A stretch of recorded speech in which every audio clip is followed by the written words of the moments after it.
Well, if you own a boat, or if you ever plan on owning a boat, eventually you will have to have the boat hauled. Either to have a survey when you're first buying the boat, or to have a survey for insurance, or to just do major or even minor repairs. Such as this, the 50-foot Columbia that is a client of ours, had to pull his boat because we were supposed to do the bottom paint for him. But as we pulled it and let it dry out for a day, we found out that his skeg hump rudder was completely saturated, the foam inside. And the skeg part was the part that was the worst here.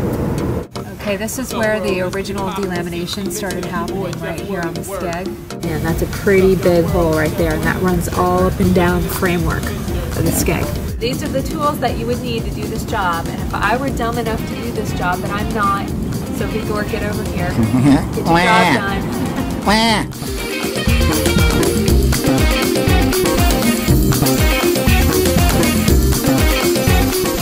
Now, what does that mean when you have delamination? What happens is the fiberglass itself gets separated, allowing the salt water to get into the foam, saturating the foam inside. Now, a lot of people think, well, what does that matter? Why can't I just leave it?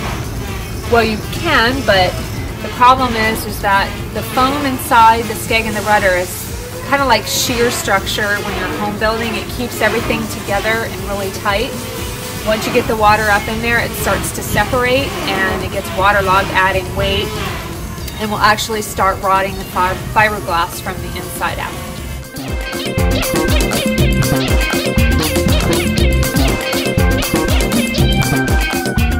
We're into our third day now. Now remember, we had to remove everything off of the skeg, and you have to take a grinding wheel to get you have to remove all this adhesive that's underneath that foam.